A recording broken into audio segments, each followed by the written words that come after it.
Welcome to the channel. Yesterday I had a comment where I was asked, how do you find the key of a song? And the context of that is I was talking about how I had recorded I Can't Help Falling in Love with You, and I did it in a different key because the original key was too low for me. So I'm going to attempt to answer that question as well as I can in a short amount of time. Music theory is important. Once you start playing ukulele for a while, you start understanding that because chords work in certain ways, and it does help you to become a better musician. Now, you don't have to understand music theory or how to read music to enjoy music or to play music, but it doesn't hurt either. So let's take a look at this question, how do you find the key? I'm going to be interacting with my Apple Pencil and my iPad here. So I don't want to necessarily read all these things point for point. I just want to talk around them. And these are just things that I wrote down as I was thinking about how to answer this question, as I was thinking about it all day today. How do you answer that question not knowing where your viewers are going to be at with music theory? Because some people will probably have zero knowledge on it, and some people will know more than you. So how do you rationalize that? And this is kind of what I've come up with so far. And again, it's not going to be comprehensive, but we're going to cover some details really quickly. The first thing you need to understand is that music has a syntax. It has a right way of doing things and a wrong way of doing things. And there are people that do things wrong, but generally, our understanding in music, if you study music, is you learn how to do things the right way before you start breaking them so you know what you're doing and why what you're doing is breaking the rules and why it may not sound right too. We are born into this syntax. I say a little bit later that in Western music we're surrounded by the major and the minor scales and the major and the minor keys all the time. It's what we're raised with, and that doesn't mean that those are the only scales that we hear and those are the only keys that we hear, but we're surrounded by it all the time. So even from birth and before birth, we are subjected to that diatonic system. And things do sound right and they do sound wrong. The same way when you hear somebody say a phrase wrong in English, and if you're an English speaker, you go, oh, that's not quite put together right. The same is true with music. Sometimes you hear things and you go, that just doesn't sound quite right. And sometimes it can be an exciting change, and sometimes it's like, oh, that was a mistake. And you wonder if somebody just played a note wrong, and if they didn't play a note wrong or a chord wrong, why they wrote that way, because there's probably a better way to do it. So that's what the study of music theory helps us do. It helps us understand that music, but more importantly, it helps us write better music and then to break the rules to make things exciting rather than just wrong. So music does have a context. Now, when I taught high school music theory as sort of a pre-college course, kind of thinking of replacing the first semester of college theory classes, this is what I said all the time. Notes make scales that make chords, that make progressions, that make songs. And my warning to students was always, if you don't learn the notes and scales that we're working on, later on when we get to chords and progressions, you're going to be lost. So it really does. It's music is one of those really cool things that everything that you learn builds on and snowballs into something else. It's not like some subjects where you learn this topic and then you take a complete right turn and you never come back to the other topic again. There's almost nothing in music that you study in music theory that's a one-way street, at least in the first and second years of college music theory for sure. Now, the key is determined by the notes that are used in the scale. And we'll come to that exactly in just a moment. And ultimately, when you have a scale, you can build triads off of each note of the scale. So if you have a C major scale, by skipping notes, you can build what we call a triad, a chord of three notes. Now, you can have chords of more than three notes. You can have as many as you have fingers, or even two hands, or if you have a computer playing 88 keys at one time, on a piano. But generally, we're just going to, for simplicity's sake, look at triads. Now, also, scales and keys are very closely related. So, for example, a C major scale has the same notes as the key of C major. The difference is the scale is just focused on the organization of those notes, whereas keys focus on not only the notes, but also the chords and how they interact with each other in that key. And also there are a lot of scales and keys. One of my coolest parts of teaching high school music theory is that I got the kind of music geeks, and that's okay, I am one. We had the music geeks that were going to be a college music major, but I also had a whole bunch of guitar students that took music theory because they knew that they knew nothing about music and they wanted to write better music. And the courses we were offering at the time, which were just choir band and not even orchestra at the time, weren't appealing to them. So they weren't in band and choir. But music theory did appeal to them. And every year, a guitarist would achieve just as much as the best classical musician in the class. And that was really exciting. And it really helped me understand a lot.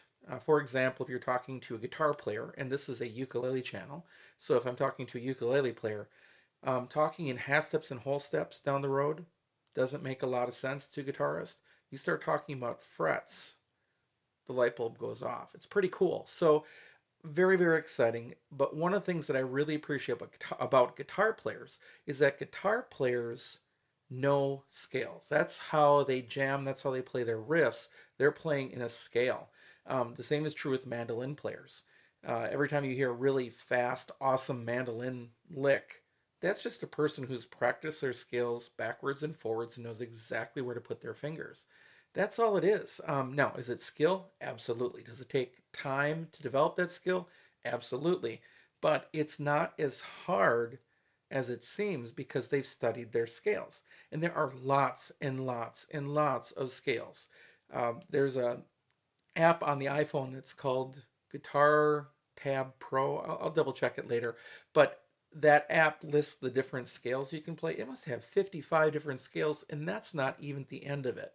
Now, for most of us, we're going to be quite happy living in major and minor and kind of leaving it at that, while there are plenty of other scales that even float around that you can dabble in, such as the Dorian scales, or you can flip into the pentatonic scales, which are made of 5 notes.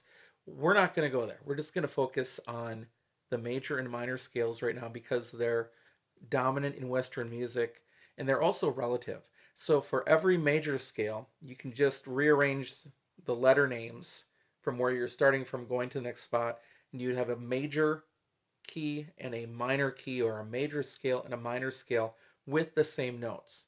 Now, for those of you that are music theory geeks, yes, there are different types of minor scales. We're just going to call it the natural minor. I'm just going to call it minor for now. And I'll just leave it at that. Now let's just take a look at our most common scale, which is C major. Has 7 notes, an 8th note repeated on the C in the top. So C, D, E, F, G, A, B, and C. So C, D, E, F, G, A, B. 7 different notes. And then once you repeat, it's just an octave of the original C. So think of them as the same note, but just up. Actually, doubling of frequency is what an octave is. Now, if you create triads on each one of these chords, as you can see here, if you take C, skip the D, use the E, skip the F, take the G, you get a major chord. And I'm going to call it capital letter 1, Roman numeral 1, large, right? And the second, DFA, is a minor chord. EGB, minor chord. FAC, major chord. GBD, major chord. ACE, minor chord. BDF, a diminished chord. Now, what makes those major, minor, or diminished is the way that the notes are stacked and how much space there is between those notes. I'm not going to go there right now. I'm going to skip that and continue just talking about this in the context of syntax now. If this is working out right, I'm just in the corner of the screen. You can see now that I've moved the chords flow chart. And generally, when you're writing music or listening to music, this is how chords flow. And I'm going to choose a different pen here. I'll go with a red pen and a little bit larger marker here. But generally, the goal of music almost all the time is for us to go home. In fact, songs written in the minor key often end in the major key because we want a sense of finality and to go home. I just always think of that Adam Sandler film, Happy Gilmore, where he's the golfer and he's trying to putt and he doesn't make it, and he puts his face right down on the green and he's yelling at the ball, "Why don't you go to your home? Why don't you go to your..." That's your home! Are you too good for your home? Answer me! That's what music is all about. We're trying to go home. And these chord flows actually lead us there. And they go from dissonant to more dissonant to even more dissonant and then leading us back home. So it's kind of like the best book you've ever read, where there's struggle and struggle and struggle and struggle, and then finally a release at the end. It's music is all about that. That's every song that you hear on the radio is all about that. So take a look at this. Your first chord, the chord built on the first step of the scale, is your home. Then the other chords always lead to it, and you can always jump back. So take a look at this. The most common chord progression, let me pull out a ukulele here, is C, A minor, F, and G, which is going to lead back to C. Now, there are seventh chords which are built with 4 notes. We're not going to get to those right now. We're just focusing on the idea of keys. So let's take a look at this. The C chord is the first thing. That first chord can jump anywhere in that progression. It's going to jump all the way back to the subdominant, or sorry, the submediant chord, the 6th chord, which is built on A minor. Then that's logically going to go up to the 4th chord, the subdominant. Then that's going to lead to one of the 2 dominant chords, the G, and then that's going to take you back home to the tonic chord. That's how music often works. Now you can make substitutions, chords can go other places, but at its basic nature, that's how songs work. They resolve, they go back out for dissonance, they resolve, they go back out for dissonance, and that's kind of how they work. Now, how to find the key. I went into all that other stuff so you can just understand what keys are in case you don't know. Here are some really simple answers. The first answer is look at the last chord in the song and sometimes the last note of the song, especially of the vocalist. The song will usually resolve to the tonic of whatever key you're in. Now, songs do change keys too. So it's possible for a song to have multiple keys along the way. We're talking about simple songs here that will stay in one key. Often that last chord is it. Now, pop music will often, if a person doesn't know how to write an ending to a song, they'll just use that fade out feature, and you may never actually see what the last chord of a song is. And then you've got to be listening for that final resolution that takes you home and find out what that chord is. If you know how to read printed music, the key signature will give you a hint as to what the major or minor key could be. Now, if the song is functioning in a different key altogether or a different scale altogether, then that's not going to help you. But quite honestly, a huge percentage of the music that we listen to and that we perform on our ukuleles is rooted in those major and minor keys and scales. Now, some songs are ambiguous when it comes to key. You end up on a chord that, that's kind of a landing spot, but it really isn't what the chords seem like they should be. In that case, you're probably running in a mode or in one of those other keys, and you don't need to identify it. At that point, what you need to do is you need to say, okay, what these chords, when I'm seeing these chords, when they stack up to this, what key would that normally be in, and where should it normally be going? And that can help you then with the next step of the process, which we're going to come to. And then finally, don't be afraid to look at the web. Now, the web is going to be wrong a lot. There'll be people that identify songs as being in a key, and you'll be like, where did that come from? But generally, if you go to Google and you search the name of the song and you say chords, you'll come up to a number of guitar tab or ukulele tab websites that'll have all those chords, and they'll often have at the very top key. And that hopefully is right and can help you with that too. Now, why would you want to do that? Well, the idea then is that then you can change the key. If you know what key you're in, then you can change the key. So for example, if I'm playing the 21 Pilots, and that's way too high or way too low for me, then I can change the key to another deal.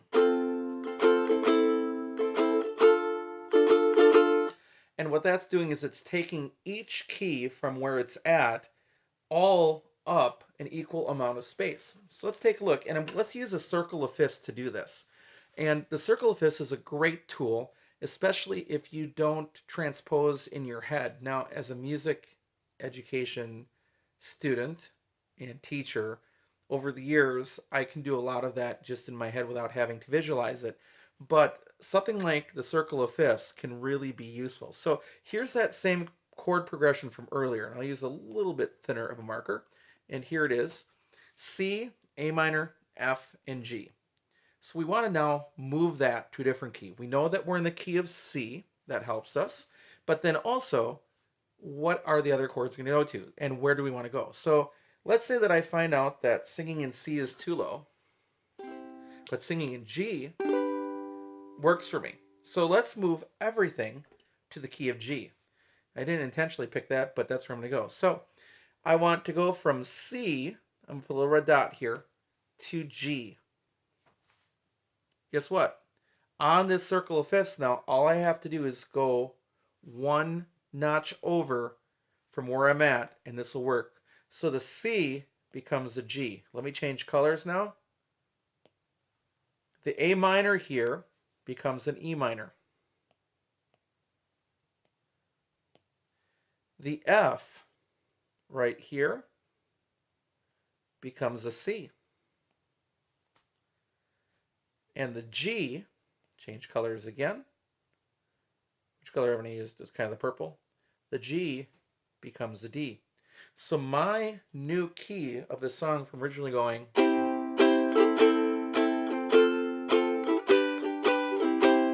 now becomes G, E minor, C, D.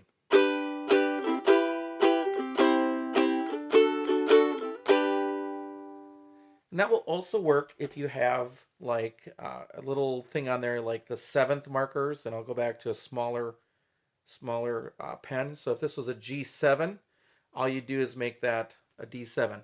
The qualities need to stay the same.